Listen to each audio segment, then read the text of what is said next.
Hi all and welcome to Restore 20, Fora's 5-day festival celebrating all things mind, body and soul. Thank you so much for joining us today. We're in this beautiful space in Soho, London to run through an open therapy session to talk about how childhood impacts exactly who we are in adulthood. With myself and Dr. Helene Laurent-Oliver as part of our new venture, Open House. Before we get into it, I just wanted to thank Fora for hosting us today. Founded in 2016, Fora is the tailored workspace that provides its residents with the freedom to choose where and how they work best. Understanding that happy, healthy people deliver their best work, Fora marries style and function to create vibrant, dynamic workspaces that drive productivity, inspiration, and collaboration. Open House launched just a week ago and we have been so overwhelmed with all of your positive feedback so far. So thank you. Without further ado, if you can't tell, I'm a little bit nervous. So let's get started on today's session. And thank you again for joining us and providing me with the safe space to go on this journey with you. Over to you, Dr. Helene. Hi everyone, I'm Dr. Helene Laurent-Oliver, a clinical psychologist specialising in child and adolescent mental health. I'm particularly interested in how our childhood experiences affect us in adulthood, and throughout our live therapy sessions on our podcast, we've been going through some of the small traumas and experiences that have affected Louise through her life. So this evening, we're going to be taking you through some exercises. Firstly, we're going to be looking at a childhood reflection exercise, then looking at attachment and how it affects our relationships. And finally, we're going to be looking at how self-esteem develops over time. Please note that you guys can put questions into the Zoom box at any point during this session, and we're going to try our hardest to get through as many of them as we can. But don't panic. If we can't get to yours today, Dr. Helene and I are going to make sure that we can do an Instagram Live later this week so we can get through all of them. Also, we're holding these worksheets and you've got access to these so you can follow along with all of the exercises as we go. If anything that we discussed tonight is triggering, feel free to step away and come back to this content when you're feeling a little bit better. Okay, so shall we get started? Yeah, let's do it. Okay, all right, so Louise, the first exercise that I thought would be great to share is this childhood reflection exercise. So what I asked Louise for you to do is to go through your relationship with your mother, father, and your brother. So how did you find going through this? Yeah, so I found this a really interesting exercise, I'd say. I think that sometimes we just get used to how things are and we don't actually stop to ever ask why or what happened to maybe make that happen. So I definitely had a couple of light bulb moments along the way. Yeah, and I would say it was really helpful. That's really good. And did you feel you got some new insights into your relationships and perhaps more empathy towards some of your parents for how they were? Yeah, definitely. I think that it really helped me to understand that my parents are who they are because of what they've gone through. And going through the questions, it was just really helpful to kind of see how they've gone on that journey as well as me going on my own journey. Yeah. Okay, great. So shall we start off with your mother? Yes, let's. Okay. So what did you learn from your mum? What did you observe in her? So when I was doing the exercise, I think the first thing that came to me was that my mum was just the perfect homemaker. She was the mum that was just always there. She cooked, she cleaned, she tidied, she picked me up from school all the time, parties, middle of the night, literally everything. So I think that what came out of what I learned from her is that a mother and a woman's place, you know, is that maternal figure in the home, like reliable and stable, probably. Yeah, well, it sounds like she was sort of superwoman, really doing an amazing job at looking after the family. But also she was able to provide you with that safe base. And what we know about childhood development is that it's really important that you feel secure at home so you can go off into the school environment, learn, knowing that you can come back to that place of safety. Do you think that's what she was able to give you? Yeah, definitely. It felt like she was always there throughout really my whole life, and anything really that bad or traumatic that's happened to me, she knows everything. So I would definitely say that she provided that base for me to feel safe, to know that if I needed to go to her, that she was there. Yeah, well, you're really lucky to have had that experience. Yeah. So now that you're an adult, have you got any new insights or new understandings about your mum? Yeah, I think that doing this exercise made me realize that I felt a bit of guilt coming up, that she spent so much time being that amazing sort of superwoman mother figure. Yeah. Because as I grew up and got older, I saw how much time she spent in the kitchen, in the house. And I think that it made me feel a little bit guilty, and that I wished perhaps that she knew that if she wanted to, she could go out into the big bad world and do whatever she wanted, and that we would support her too. So I guess that came up. Yeah, so she was really selfless, and yeah. And do you think that she ever felt frustrated, maybe, that she was doing all this for you and your brother and your dad? Yeah, I think yes and no. Like, she just does so much without asking for anything. But then there would be times when, you know, you could tell that she's frustrated because she just works all the time. So yeah, I think that frustration definitely was something that I picked up on as well. And did she ever communicate that frustration with anyone in your family? Yeah, I would say that my mum was quite vocal in her communication. So I have quite a fiery streak to me, and I'm not scared, shall we say, to really say it how it is and communicate it. And I think I probably learned that from my mum. She sometimes, would be really vocal and like would definitely kind of raise her voice if she was frustrated, and definitely think that that's maybe something that I've learned from her along the way. Should probably work on that. Yeah. So your mum kind of occasionally it would bubble over and she would express her frustration. Do you think that at times maybe you modelled that, but maybe the partner that you're with doesn't always kind of deserve that frustration, but it's just a template, something you've learned from her? A good question. Yeah, I would definitely say that in my relationships that sometimes I can just be really fiery and really feisty, and that probably a different method of communication could have worked just as well, or probably much better, like a more calm communication. But it just feels like for me, that kind of hot-headed reaction is almost like wired into me. But I think since we've gone through these therapy sessions together, now I have a bit more awareness around that, so I can just kind of take stock and be like, okay, I feel like I'm going to react here, so I'm just going to take a moment and breathe, zen, and then like engage. Yeah, absolutely. And I guess what you're describing links into the worksheet. So before this session, I created a little worksheet on how our parents can influence us. So it sounds like you adopted a bit of that communication pattern of maybe being a bit fiery. But for some people, it can go the other way, where actually they're very afraid of conflict and they'll avoid it at all costs. Yeah, that definitely wasn't me. I've always thought it's quite interesting when people are like, oh, I hate conflict. Because I was always thinking like, really? I quite like it. Yeah. Obviously that's not maybe that normal, but there we go. Yeah. And in fact, there isn't anything wrong with, confronting people with issues. I think perhaps in my family, it's almost the other way, where conflict really wasn't something that happened, but nothing really got said, and that has its own challenges as well. So as you go through these exercises, don't feel like you've got a bad family or whatever. It's just noticing what patterns exist. Yeah, that's super interesting. Thank you. Okay, so I think you've already touched on some of the aspects you tried to push against, and that's just being a free, independent woman. Yeah, I definitely don't feel like I have adopted like the amazing kind of motherly at-home role. Yeah. So I definitely think that I've tried to push against that in, traveling all around the world and working all the time. I didn't even realise maybe until I did this exercise that I had been doing that. And then when I did the exercise, it was like, oh yeah, that's exactly what I pushed against, because I'm kind of not emulating or replicating that situation. Yeah. And I guess this leads on a bit to your father, because it sounds like you're really channeling that masculine energy of, being a go-getter. So what are some of the things you learnt from your dad?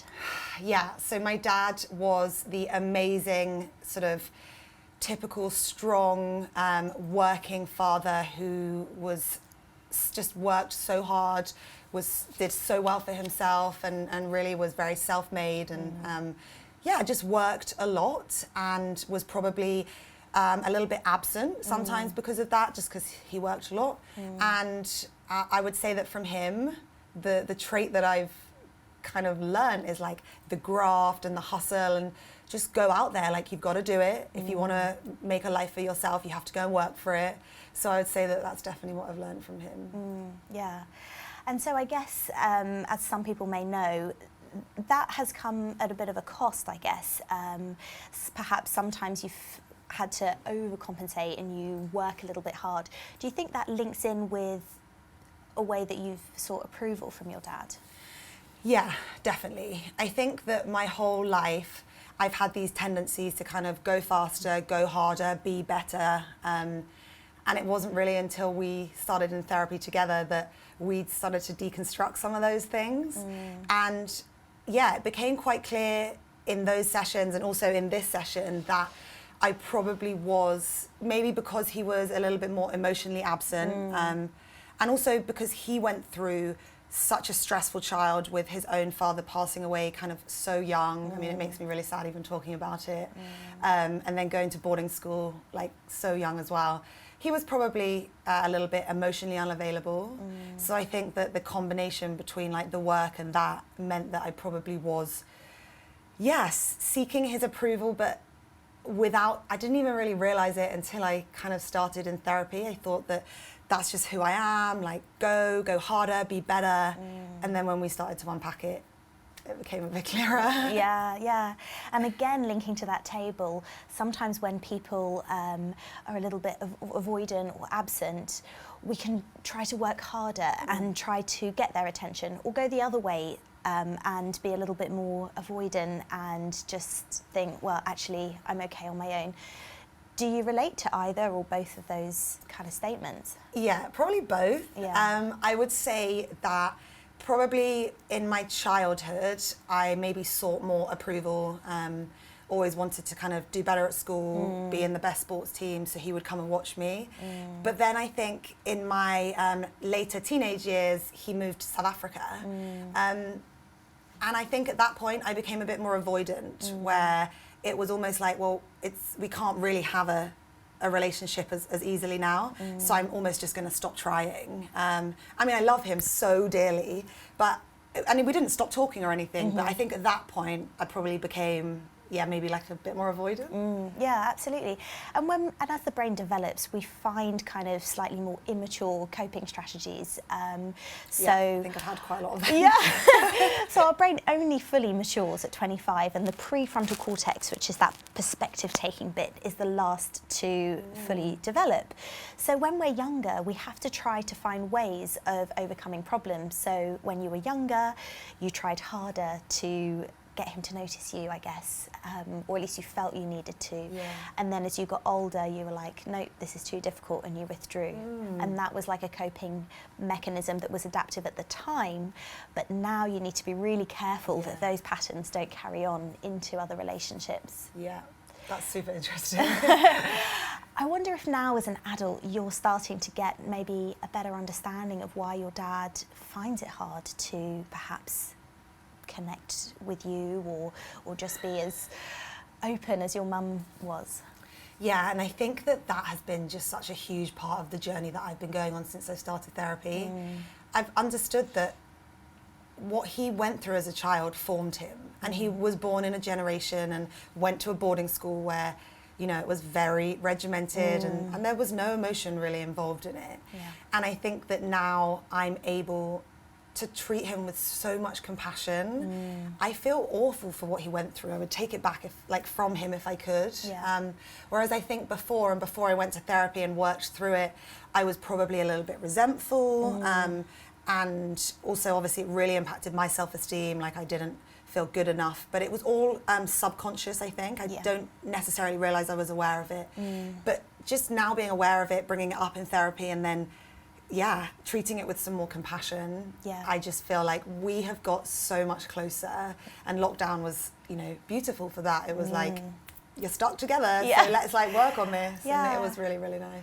That's really nice, and I think having a little bit of empathy can help bring, you know, relationships a bit closer. You were talking about the generation. You know, our parents' generation, they usually had multiple children. Women had to take care of a lot of stuff in the home, perhaps sometimes even working as well.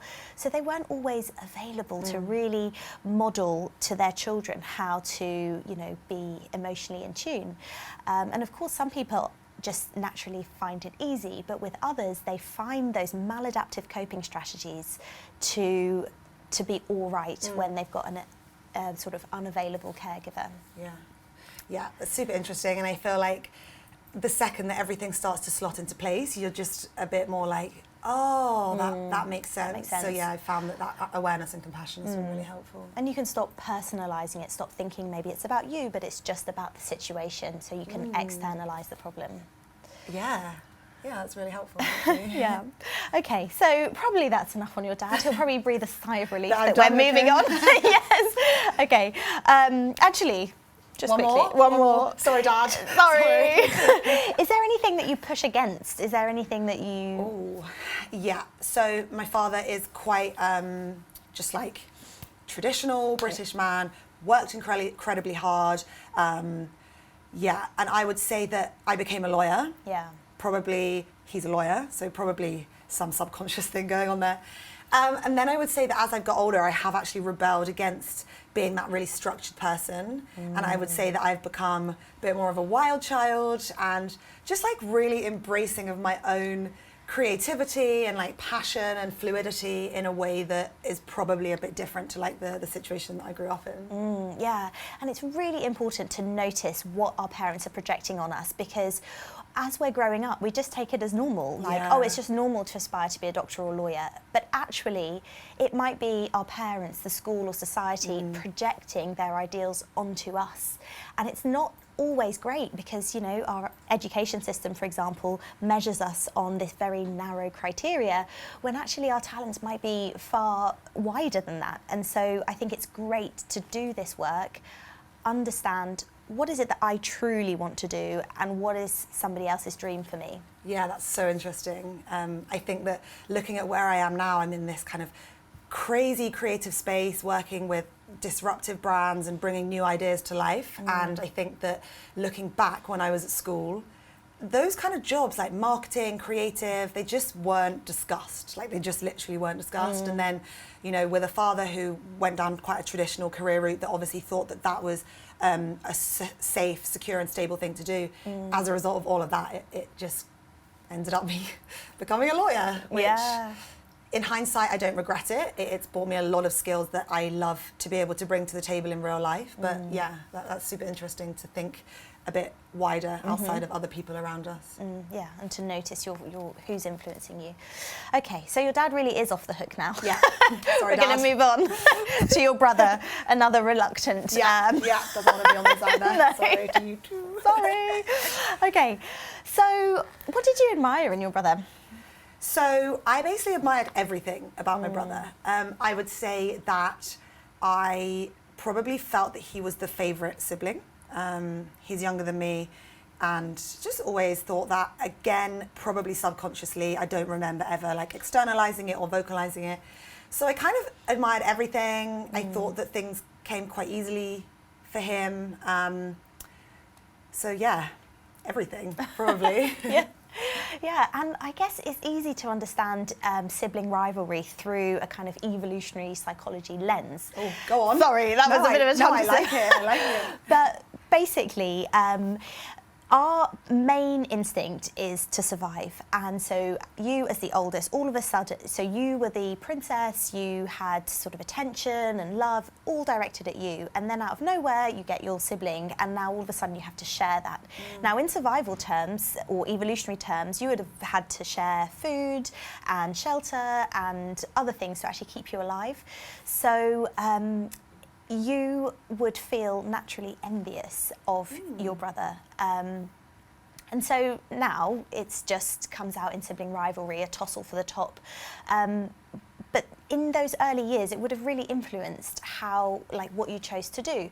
So linking back to your dad, do you think that he saw you differently, you and your brother?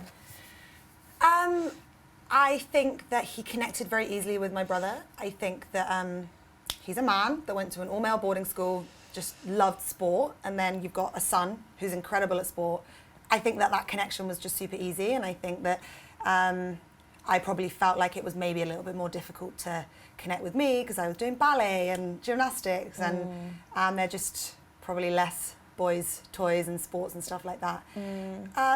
So yeah, potentially. So maybe you felt like you had to adapt your authentic self in order to seek the approval of your dad. Yeah, I definitely think that it came out in terms of like my sporting career. I felt I did a lot of sport at school, and I just, always felt that if I could do the best and be the captain and be on the first whatever team, that maybe he'd be there on the sidelines, which many times he was, and I'm not going to take that away from him. But yeah, I think that probably subconsciously all came out in that way. I don't really remember ever like consciously thinking it. But yeah, I definitely think that came out.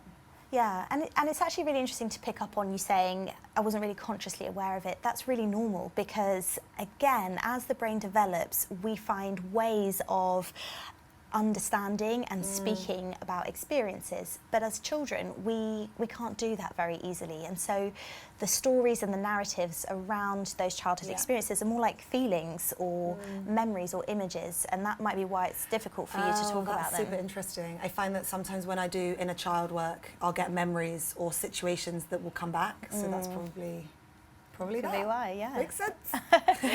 Okay, so is there anything that you know now or that you understand now as an adult which you didn't understand before? Yeah, I would say that now I'm an adult, it just, the whole narrative that I built up in my head around like him being the favourite sibling just wasn't true, and it just wasn't the case. And I think that, being able to explore that like as a family and since I've started therapy has been really revolutionary and just profound to understand that actually that whole narrative that defined my life for so long kind of just came from in here, and like a bit of feeling as well. So yeah, now I know that actually, you know, he probably potentially was a bit envious of how close I was with my mum, and then I was focusing on how close he was with my dad. So yeah, and you know, people often ask, why is there such an emphasis on your childhood in therapy? And the truth is that when we are developing and learning, we create this template and a basic and almost immature map of the world.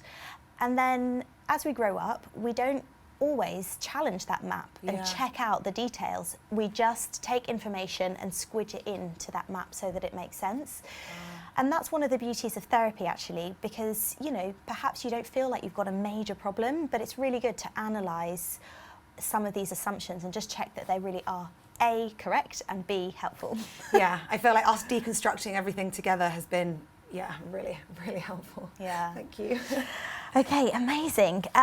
So maybe now's a good time to pause and to have a look at some questions. Questions. Woo! Okay. Oh God, put me on the spot. Let's see how this is going. Okay, right. This is a good question. I feel like quite a lot of people will relate to this. So my parents gave me a really good childhood and I felt like I had absolutely everything, but today I really lack self-confidence. Why do I feel like this when I haven't gone through no major trauma in my childhood? Yeah, that is a really good question. I feel like because people say to me, oh, I don't need to go to therapy because nothing really happened to me. And I'm always like, it doesn't have to. Like, you just can understand yourself better. And so that question is good. Yeah. I'll leave it to you, clinical psychologist, to answer that one. Yeah. So I think that's a great question. So I think one thing that we can do is perhaps look back at our childhood and our parents as being quite perfect, but actually they're human beings and it's really normal that they weren't perfect. But what we do need to understand is what they were doing that kind of maybe made us adjust in order to survive in that relationship. So perhaps, what was her name again? Elena. Okay, so perhaps Elena isn't aware of some of the things that her mum did. Perhaps at times her mum wasn't so sensitive. In my clinical work, I've got a lot of parents who say, I just don't understand why she's depressed. You know, I take her on holidays, she doesn't want for anything. But as a that's clinician, interesting. Yeah. I'm sort of observing and I'm like, yeah, but you're not really attuned to your child's emotional needs. Oh.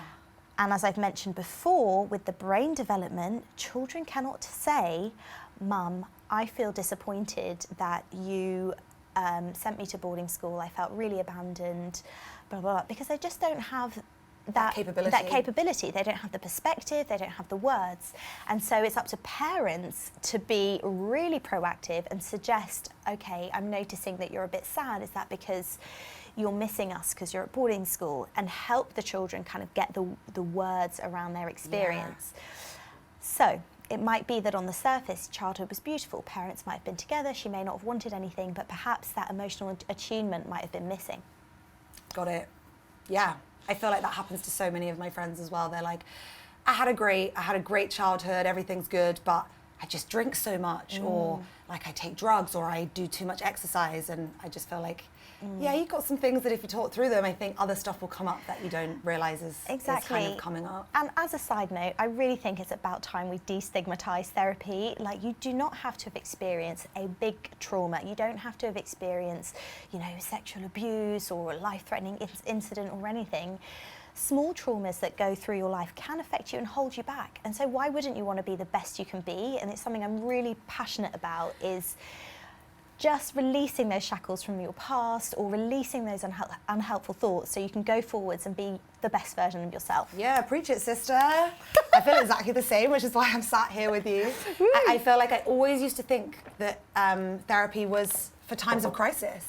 And I honestly never ever thought about going to therapy. I was like, why would I go to therapy? I've had a great upbringing. I've wanted for very little. I've had amazing parents. And now I'm just like the biggest advocate of like, go to therapy. I promise you it's going to change your life. Yeah. And it can get worse before it gets better, to be fair, but... Oh yeah, the first few sessions I just was like, my therapist was probably like, ooh, wow. But yeah, it gets better, kids. Okay. Oh, so many, I don't know which to pick. Okay, Rob. Okay. My mum has had a drinking problem for as long as I can remember. Poor Rob. My childhood memories involve having to wake her up and also look after my little brother. I'm carrying a lot of resentment around that, and I find I'm bringing it into adulthood. How can I let this go? Oh. Well, Rob, first of all, I am really sorry that you've experienced that. No child should be robbed of their childhood and have to go through that. So I'm really sorry you've had to go through that. I think that, again, this experience could go one of two ways. So you might be holding some resentment because it's hard, it might be hard for Rob to stop, kind of let go of that caregiver role. Oh, yeah. And focus a bit on his own needs, so maybe on making new relationships, or just pursuing his own interests. He might be held back, feeling like he's selfish if he does that. Oh, because he's basically played the caregiver role as a child, so now in a relationship that's fairly likely that it will come up in the same way. Yeah. And that's if he's made time for a relationship at all, because it perhaps Rob's kind of still linked to the past a bit, and still perhaps taking care of his mum and his brother. On the other hand, that resentment of losing out on childhood might mean that he's completely severed ties with his mum, and that's really difficult. that relationship's really difficult. Again, I think that's where empathy comes in, and maybe compassion, maybe understanding where his mum was at. And that's no easy thing. And I think this is probably a good case for seeing a therapist and just getting a bit of help to find a relationship with his mum that works.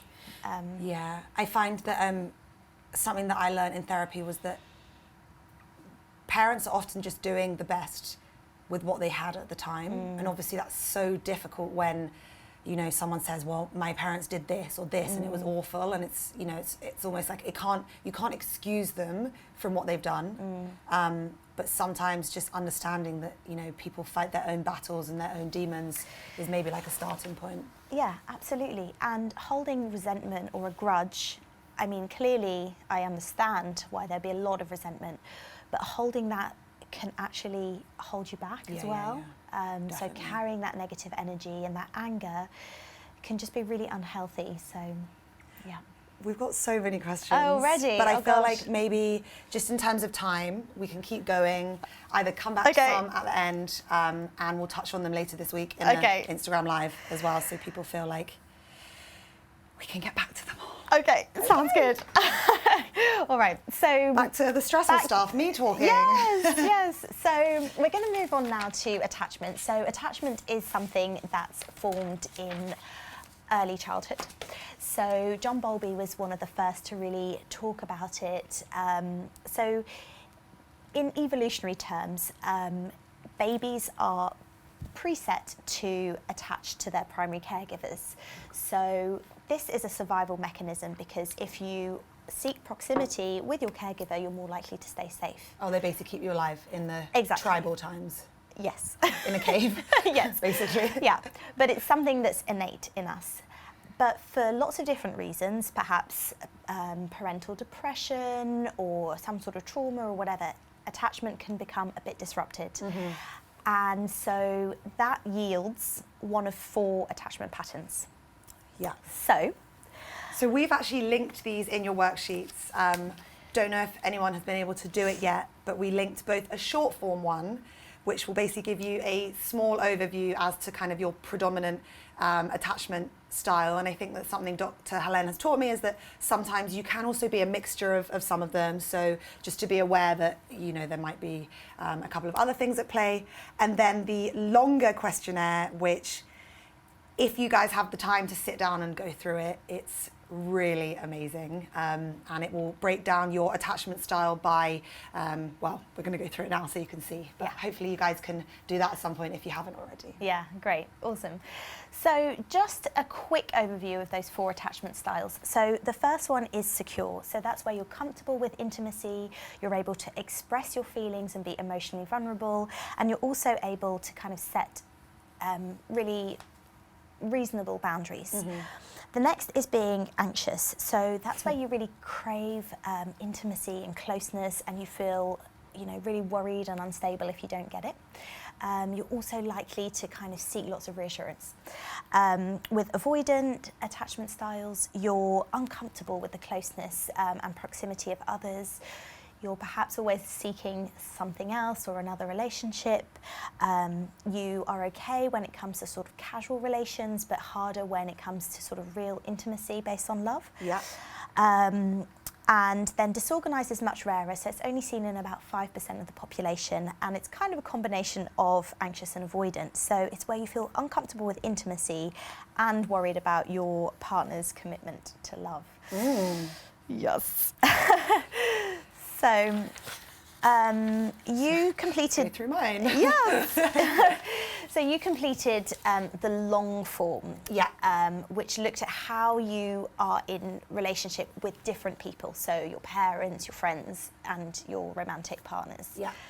Okay, so what were the results? It was really interesting. Honestly, I really enjoyed doing it. I mean, I didn't enjoy doing the questions because it really makes you look inwards and be like, oh, I'm kind of crazy, let's go with that answer.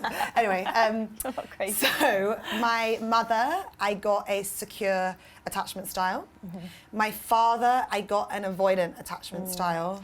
And so just the pause there, so that means that you perhaps have a tendency to be avoidant around him. Yeah, I believe so. I believe that it's probably that I didn't have the secure attachment style that I had with my mother, and that I probably was a bit more disconnected, potentially. Yeah. My friends, I had a secure attachment style, which is really interesting and I think makes sense. And then my partner came up as, in relationships, romantic relationships, it's more of an anxious attachment style. Okay. So, so you're likely to worry a lot and seek a lot of reassurance from your partners. Yeah, I definitely feel like I'm quite a worrier, and I think that in some of my relationships that's definitely come to the forefront. Okay. So do you think that the partners maybe that you attract have been a bit avoidant? I feel like, do we even want to go into my relationship history at this point? Do I think that they've been avoidant? No, I would say that I've generally picked people who have really worked well with the attachment style. So that's like they would really make me feel really loved and really cared for and really reliable. But they've probably like enabled that anxious side a bit more because they're just always there and they'll always tell me how much they love me. And then it's only since my most recent partner, who is a secure attachment style, that I started to realize, you know, he would flag things almost like he wouldn't indulge the behavior, whereas like I feel like other partners would. He's more secure. Honestly, I dated one guy who was avoidant, and it was an absolute nightmare. Like an anxious attachment, you want them to be there and be present and say I love you, and the avoidant is like, whoa, if I'm not mistaken, I don't want to be there and I don't want to tell you I love you. So it was like this constant back and forth battle. And it's a really common trap to fall into, where the more someone who's avoidant is kind of running away, going, oh, can you please leave me alone because I can't handle this intimacy. And I'm like, love me, the love anxious me, love one me, is like, no, love but me. I need reassurance, and where are you going? Come back, Come play with me. Yeah, tell me you love me. Yeah. And they're like, oh my gosh, I'm not sure I do anymore. I'm a bit scared and put off. And then I cry. Yeah, so we joke, but it's actually a really normal trap. So about 50% of people are in that 50 are in a secure dynamic. So when both people are secure. Where both people are secure. Oh, lucky them. And about the other half, roughly, are in this dance. And so it's unusual to find two avoidantly attached people because they end up having quite a casual arrangement. There's not often enough glue to hold them together. I always wondered how people could do that and not get attached or not, you know, want it to be something more. So that makes sense. Usually with the two anxious people, it almost sounds like what you were describing before, like maybe you've even encountered another anxious person. Possibly. But that's also unusual because we often look for something in our partners that we don't possess. More secure. Yes. So, well, actually more avoidant, because when we have an anxious attachment style, there's almost like a bit of a adrenaline rush, or there's that intrigue in the chase, and we can kind of misinterpret that as being love, and it isn't. And so what happens sometimes when you're anxious is that a secure person can come along, and that secure person will have lots of really positive things to teach you. Yeah. But you can think, it's a bit boring, or there's something missing, and it's because you're not having to work as hard. And so it seems boring. Yeah, exactly. Yeah. And so that's Been there too. so that's why these opposites attract. Yeah, I once dated someone who just ticked all the boxes, honestly all the boxes, everything. And I just said to my friends, it's just too boring. I just don't feel the fire and whatever. And actually, probably, was not as bad as I thought it was. Actually, it was probably quite a safe and stable relationship potentially. And potentially, you know, if that had happened during therapy, you could have understood what was going on, and made a more rational decision. Yeah, that is true.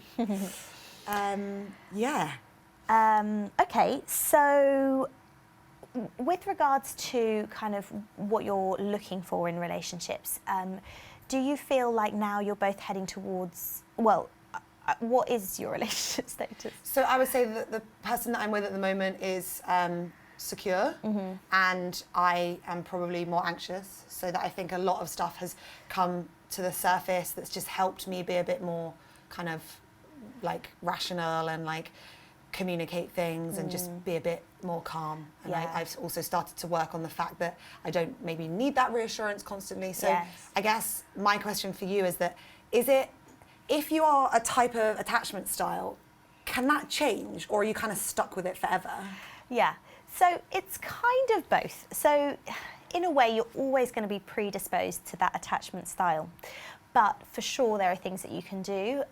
The first thing, as I mentioned before, is just that awareness. Yeah. So that if your partner, who's perhaps securely attached, is just off for the whole day and you feel really triggered, he's left me, he's abandoned me, why hasn't he texted me?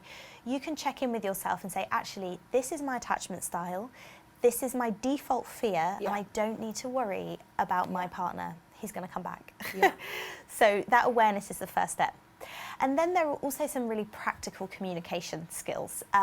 So one is the 2-minute offload. This is one that I personally use in my relationship.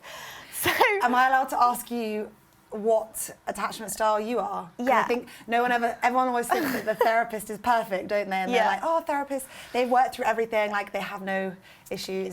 Yeah, which is a lie. Yeah, of course. Yeah, so I think with attachment styles, they are actually a bit on a spectrum. Yeah.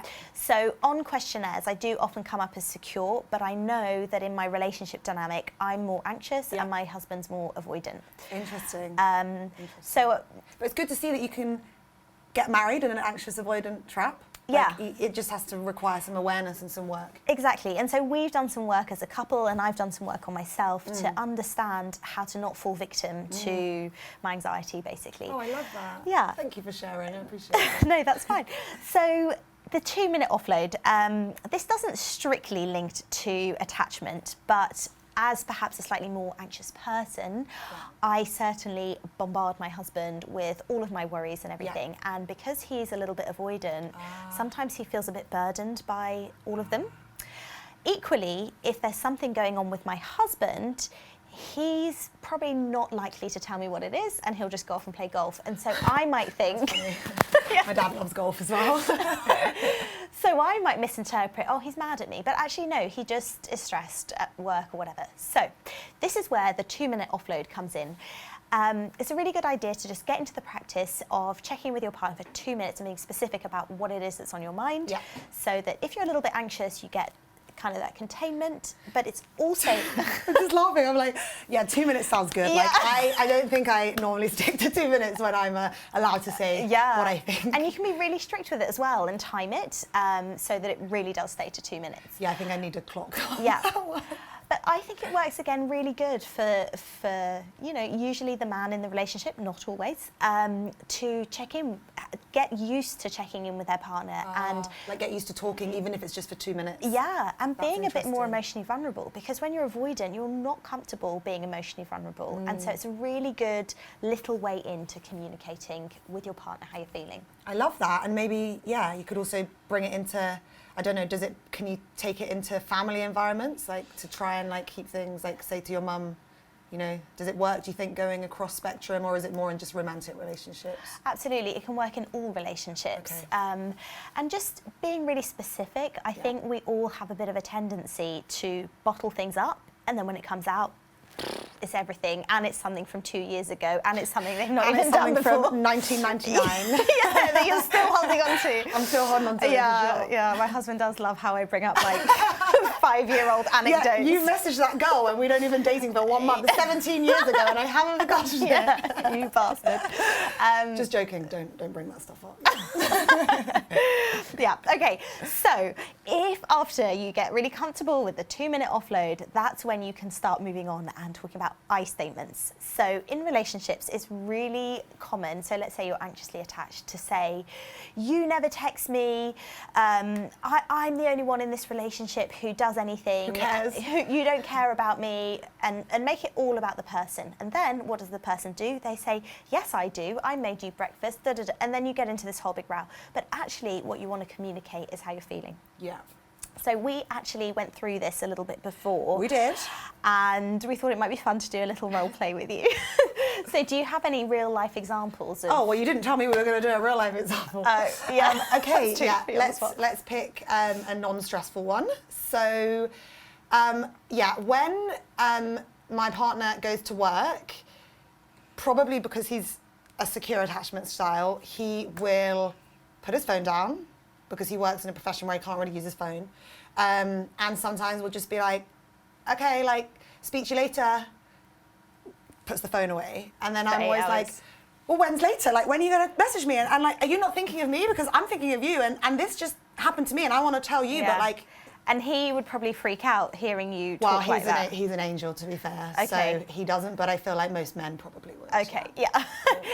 But also over time, that is not a really healthy, chilled way of engaging with your partner. Yeah, also, I'm probably exacerbating this slightly for the example. I don't want everyone to think that every day I'm like, why aren't you texting me? Please so it's love just a me. role play. It's just a role play example. I haven't said please love me in about 2 decades. That's fine. Okay, so let's get to our nice, Okay. awkward role play. Perfect. So how would you communicate that sentiment using an I statement? So maybe when you, sorry. So maybe when you, I feel X. When you, oh no, because it's via text, isn't it? When you go to work. And it's Corona time. And it's Corona time, yeah, okay. When you go to work and don't text me for 8 hours, I feel like you don't want to talk to me and I feel unloved. So if I've got this right, when I don't text you for 7 hours during the day, it makes you feel like you're unloved and like I don't think about you. Is that right?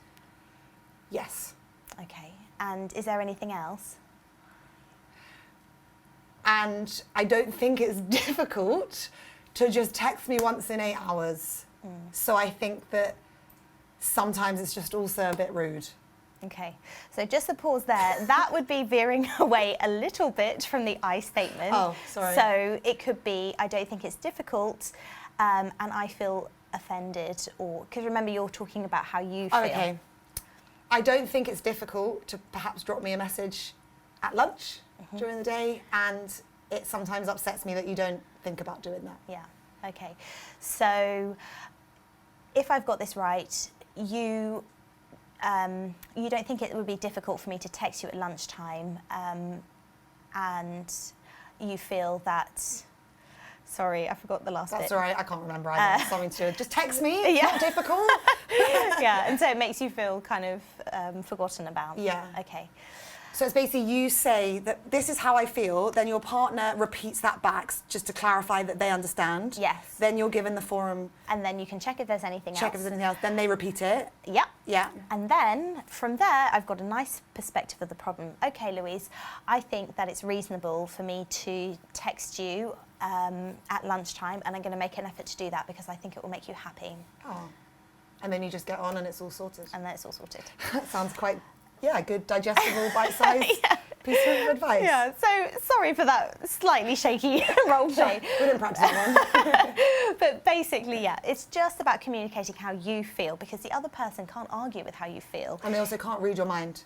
Exactly. Which I think a lot of people in today's society just don't say what they think or feel, and then you expect someone else to be able to read your mind, or that your silence means, oh, she's upset. So actually, like, either the 2-minute bite size is good, or I think the second exercise, the I statement, probably potentially requires, I don't want to say that, I don't know if some men would like engage in that, but maybe a bit more of like an emotionally open and intelligent relationship. Yeah, and I guess this is again a point to highlight that, let's say your male partner isn't so good at expressing their feelings and stuff. They may well have chosen a partner who is quite emotional because it's something that they are lacking. Yeah. And so they need.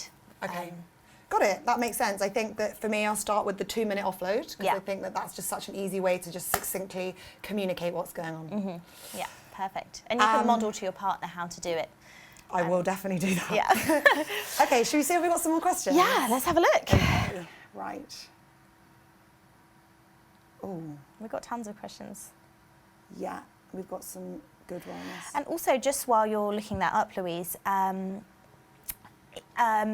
it can get really easy in relationships to criticise our partners and say, why don't you help tidy up and clean up and blah, blah, blah.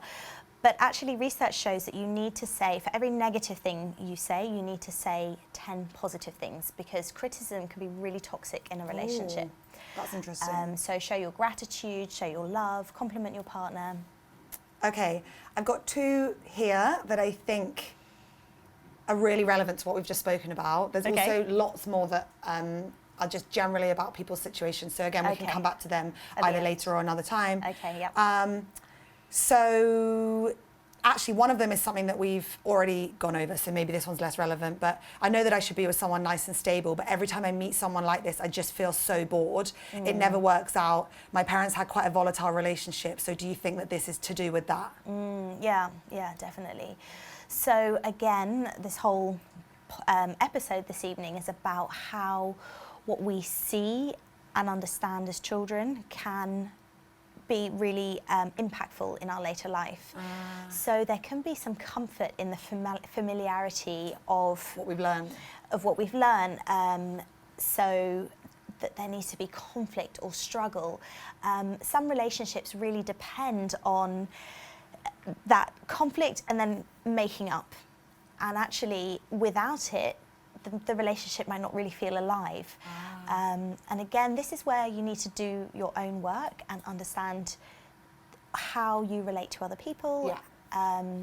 Because you might be throwing away actually really good potential people. That's really interesting.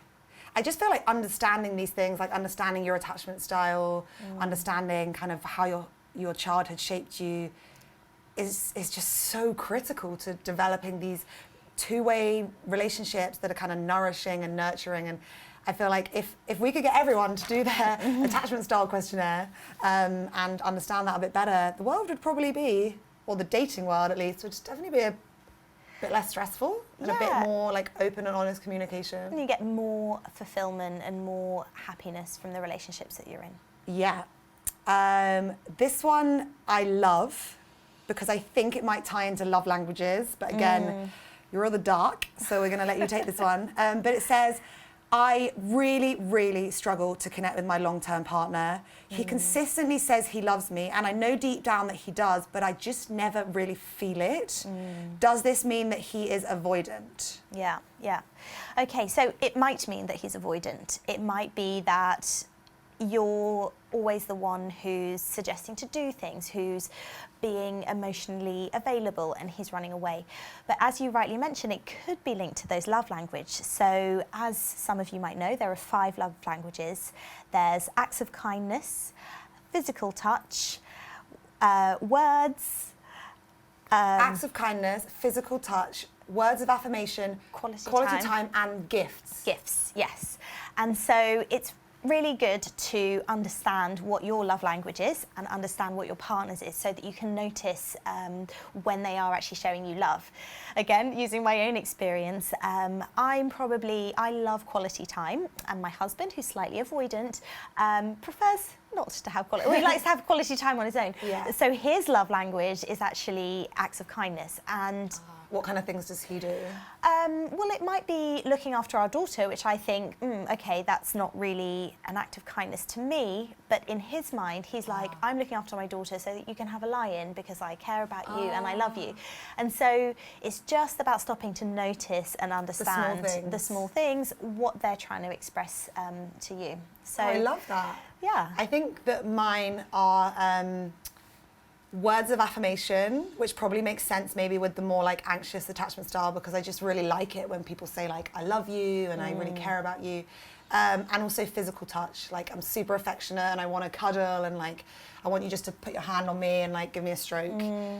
Whereas, quality time for me just isn't one, because I've spent my whole life like working or running around. So sometimes in relationships, people are like, if theirs is quality time, it's been real bad because I can't give it to them. I just can't. I did not have the time. And same with acts of service. Like if people kind of cook or clean, I'm like, this is great. But I don't clock it as like, love.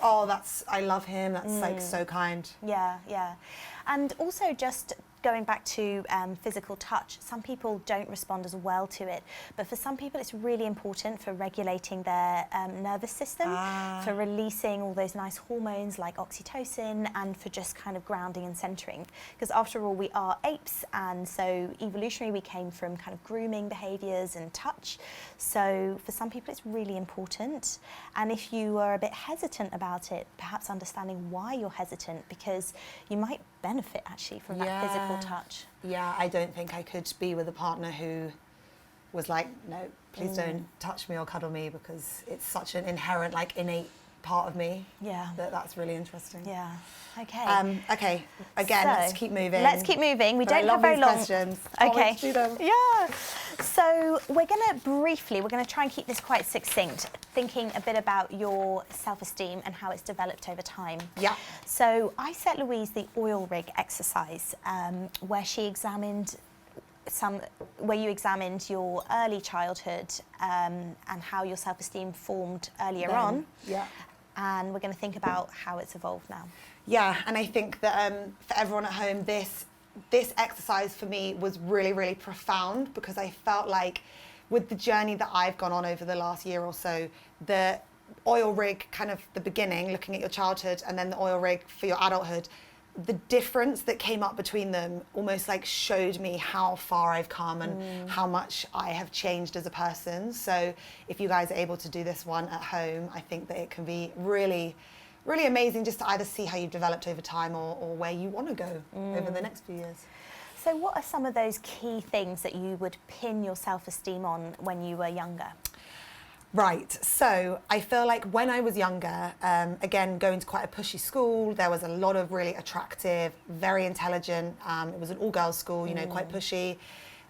So I felt like I was pretty at school, and I thought it was important to be pretty, because I think when you're younger, you know, if you're pretty, you get in with the cool crowds and you go to the parties. But I was never the prettiest. So my very, very best friend at school, the guys always liked her. So I think subconsciously, even though I felt that had to be an important thing, it also made me feel a bit like rubbish at the same time. So yeah, not quite good enough. Yeah, yeah, definitely. Again, I would never have even you know, I just wasn't aware of it at the time. But now when I look back, this oil rig was quite interesting, because it was pretty, but not the prettiest, sporty, but not the sportiest. So I really excelled at dance, and I danced with some really sort of great ballet troupes when I was younger, and I did a lot of gymnastics. But even though I was sort of captain, I was at a school where there were international athletes, they were playing for their country. So even though I was sporty, I was never the sportiest, if that makes sense. But I think being sporty was a big pillar of my self-esteem. So are you saying that you kind of relied on being a bit sporty and a bit pretty to prop up your self-esteem, but it was a little bit wobbly because you were never the best, or you never felt you were good enough at those things? Yeah, totally. And I think it ties into the third pillar, which is that I was also smart, because I went to a school where you were just pushed. But again, I was never like the smartest. And even though I went to a really great university, it was kind of like, oh, well, it's not quite Oxbridge, is it? And I remember some teachers saying to me, oh, you probably shouldn't go to Oxbridge. So I felt like actually what my self-esteem was pinned up over was probably actually a bit unstable. So my oil rig was probably a bit wobbly and jotted. And thank you for sharing your example on that. I think that's really helpful. That's all right. So now, you know, you've been through this process, you've had some therapy. What are you hoping to kind of pin your self-esteem on now? Yeah, I think that the critical thing that's come out of working with you is, first of all, what my limiting beliefs were. So kind of looking at the first oil rig, it's like you have to be the smartest or the sportiest or the prettiest to be, you know, anything. So I think understanding that and understanding how I felt like great value was always attributed to my measures of success in that regard.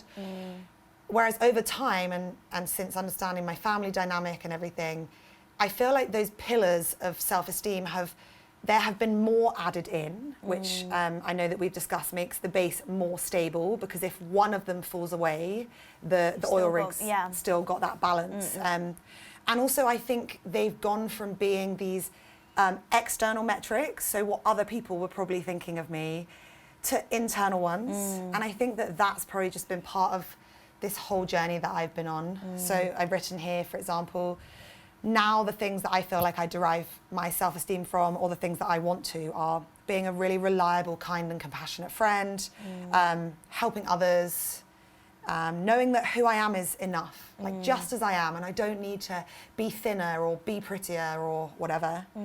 A really interesting one that I know that we explored together is also the concept of like how one looks. Yeah. Because obviously as you get older, you start to age. And I think that's really challenging for women, particularly where I feel like men they just don't really seem to age in the same way. I don't know, that's probably wrong, but just feel like men are like, oh yeah, we can just keep fine whining until we're whatever, 60. Whereas women through society feel like panicking about aging. And so I feel like knowing on the inside of me that I know I'm kind and I care about people, it doesn't really matter what happens to this. Yeah. And I think luckily, and this relates to you, I think social media was all about the filter and all about perfection. And now, thank God, we are slowly starting to peel back and start to hear some more authentic voices run through social media. So that's great. And, you know, just to wrap up, I think it's really important to find your intrinsic worth through something that you can really control, through being a kind person, through being generous, and not through how you look or how well you're doing in your career, because those things can change. Yeah, and no one can take it away from you if you're a great friend, or if you invest in your friends and family, or if you help others. Like, I found a huge part of my journey. I never realized how much pleasure I could derive out of like servitude to others, doing this sort of thing, doing our podcast. It's made me realize that it gives me a level of confidence because it's just such a wholesome way of being, rather than posting on social media about like what holiday I'm on. You know, that makes me feel a bit empty, and the oil rig's probably wobbling because people are probably talking, and actually, now I just have this more stable oil rig, and I think it comes with age probably as well. Yeah. But I think that for people at home, understanding that oil rig that you had as a child, like that can change over time, and you can also rebuild it yourself, either through therapy or just doing a bit of self-work, listening to podcasts and researching and whatnot. Yeah, definitely. Okay, well, I think you and I could talk forever. I know, we probably have been talking forever, haven't we? But we're at an hour now. So yes, we've actually gone over. Yeah, we've gone over by a minute. So if you need to step away, thank you so much for joining us. But shall we try and just answer like one quick question or so? Yes, definitely. We'll answer them quickly. Okay, here we are. Okay. Q&A. Okay, oh goodness, I don't know which one to pick. Just pick a random one. I think we've gone over that one. Oh, they're all quite similar. Okay. Okay, first one for you whilst I read through the others. Okay. It relates to the 2-minute offload. Yes. How do you do the 2-minute offload, and is it advisable to do it with the I statements as well? So essentially, I guess maybe we could discuss how you ask your partner, like, I'd like to try this exercise with you. Like, how would you bring it up with them? Okay, so there's not necessarily a hard and fast rule. I statements, I think, are always helpful for communication, but I guess if there's something that's troubling you that might be affecting your partner, so you're particularly stressed at work, or you're not having time to exercise and you notice that it's making you grumpy, that's a really good thing just to check in with your partner about. You can even time it and just get your partner as well perhaps to listen, or they can feedback what they've heard. I think partners often want to offer a solution. This isn't what it's about. It's an offload. That's it. And you've got 2 minutes to do it. Yeah, that's interesting, that understanding it's just to almost open that gate of communication rather than finding a solution. And I think that if we all as humans can just start to talk a little bit more, it will just help, really, won't it? Well, yeah, quite. And I think, you know, in therapy, you do get some therapists that want to fix the problem. But actually, my role is, I'm not going to teach you how to lead your life. My life certainly isn't perfect. So I'm going to give you that space to see the problem for what it is, and then the solution hopefully will become clearer. Yeah, and work through it. Okay, this one's a good one. Having a very traditional family means having very traditional thoughts.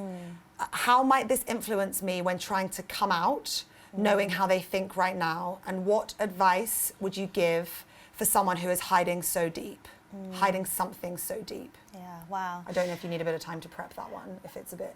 Oh, it's okay. There's no time, Louise. No prep time in life, is there? So, well, funnily enough, pretty much all of my clients are gay or bisexual. Really? Yeah. Apart from me. Yeah. Well, maybe you have something you need to share. Guys, today we're here. No, but I think, you know, we just live in a different society now where we don't have to be so gender conformist and so traditional. But I am all here for that, I agree. But yet, we often come from these traditional families. And so it's important to unpick, you know, are you internalising some negativity? And if you definitely aren't... like holding shame that we don't realise, maybe. Yeah, exactly. And if it's definitely not that, and if it's really about your parents, one thing you can do is the decision analysis, where you list some of the pros and the cons of coming out to your parents. So it might be that they see you differently. That could be a con, but the pro is that you'll be able to be your more authentic self and have more real conversations. You'll be able to direct more energy into your relationships, and so you might feel that on balance that's okay. One thing I would say is that sometimes things can be scary, but it doesn't mean it's a reason not to do it. One of my favourite books is Feel the Fear and Do It Anyway, and it's all about just pushing your comfort zone. So each time you take a risk, your comfort zone is bigger. But it's hard to answer on this specific question because I don't know the specific the situation. specifics. Yeah. But I'm obviously not qualified in any way to give any advice. But what I would say is that I think that knowing that when you step into that true, authentic you, and you totally own it for who you are and the beautiful human that you are, and surround yourself with people that get it, I would hope that in the long run, like the joy that you will derive from that might be able to sort of, your parents will see how happy that makes you. And I know it can often be much more difficult than that, but just really hoping that you can go on that journey and take one step towards being the amazing, true you. Yeah. Yeah? Yeah, definitely. Perfect. Okay. So... Should we make this the last one? Oh, okay. We're going to do an Instagram live where we're going to cover some of these answers and just fill in some of the blanks. Yeah. Okay, last one. I'm just going to pick the first one that's on the screen so I don't spend a long time scrolling. But okay. This one I think is interesting because the question is, where can I get therapy for severe relationship problems relating to childhood trauma, especially regarding intimacy? I feel like I have to resign myself to the fact that I'll never be able to enjoy a normal relationship.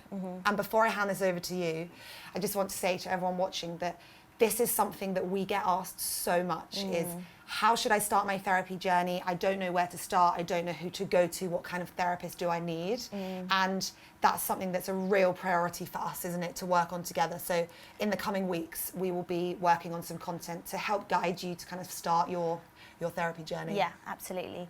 So I'll try and answer your question succinctly. Firstly, I'm sorry that you've experienced difficulties in your childhood. I think hopefully it doesn't need to define you. The first thing to do is to research what type of therapy is available. You might feel a bit more drawn to psychotherapy perhaps, which really unpacks some of your subconscious experience, or perhaps you want something a little bit more structured like EMDR, which is eye movement desensitization regulation. And I'd love to talk about that another time because we've got quite a lot of questions about that too. So okay, we'll touch great. on that at a later date too. So once you're informed, you then have two options. If you're going to go down the NHS route, if you're here in the UK, you would go to your GP. Make sure you really explain the mental health component to why you need help. What does that mean? Sorry, just to clarify. Well, it's just that if a GP submits a referral to a psychology service and it doesn't state, you know, that you feel depressed or and anxious, or obtrusive thoughts. Yeah, or that you're struggling to connect in relationships, it might not meet the really high thresholds that we have in the NHS. So if she went, or he, sorry, I think it was an anonymous question, if he or she went to a doctor and said, I'm really struggling in my relationships, is that enough to get a successful referral, or should the person almost sort of back it up with, and as a result I'm feeling depressed that I can't form a relationship? Is it always important to just... So I would say don't lie, but don't hold back, because unfortunately you are in the NHS competing for a very limited resource. So don't hold back, don't delay as well. If you start to notice that you need help with this, get it sorted out as soon as you can.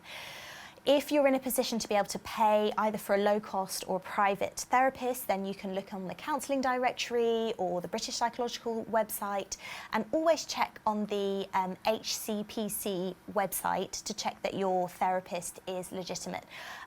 Some titles are protected, so a psychotherapist or a clinical psychologist, that title's protected, but some other disciplines, so if someone just says a psychologist, it doesn't necessarily mean that they have all of the right credentials.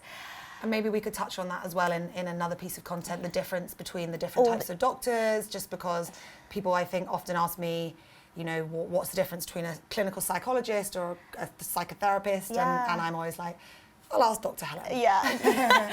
But also, you know, even if you just saw a clinical psychologist, we're not all robots. So, you know, feel out your therapist. In the beginning, you might feel a bit worse as you're unpacking all these traumas and difficulties. But if you're just really not connecting with your therapist, it's okay. Say goodbye and find another one. That's such a good piece of advice. Yeah, I love that. Okay, well. Wow, thank you so much for joining us this evening. It's been a bit frantic, but I hope you've been able to get something from it. Yeah, it's been perfect, and thank you so much for joining us, and thank you again for providing me with a safe space to be able to go through all the things that I've gone through in my life. And I hope that along the way, some of the worksheets and the questionnaires might have delivered some little light bulb moments for you too. You've been so brave as well, so thank you. And thank you for just holding my hand through this journey. I'm really, really grateful, and you're always providing me with a safe space too. So thank you. Thank you. Yeah, we'll see you soon, hopefully. Mwah. Take care. Bye-bye.